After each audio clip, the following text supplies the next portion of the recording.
Ce qu'on sous-estime le plus quand on veut prendre de nouvelles habitudes, c'est le fait de faire des petits pas. Et moi, je suis une grande adepte de ça, même si on me traite très souvent de paresseuse. Ce qui n'est pas totalement faux, mais bon. Prenons juste la lecture. Toi aussi, tu as décidé de te remettre à la lecture cette année. Le mois de janvier est passé.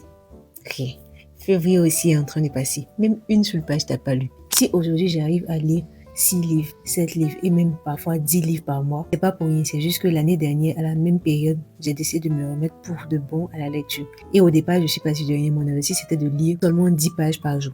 Mais c'est pas grave parce que le plus important, c'était d'avoir de la régularité dans ce que je faisais. Et c'est cette régularité-là qui m'a permis de passer de 8 pages par jour à 10, à 15, à 20, à 80 et même à 100 ou plus certains jours. Alors, si toi aussi tu veux commencer une nouvelle habitude, commence petit. C'est vrai que janvier et février sont passés, mais c'est pas encore fini. Commence petit, même si on te traite de paresseux, parce que le plus important, c'est de commencer. Et par exemple, il y a Fabien Olicard qui dit très souvent, un vaut mieux que zéro.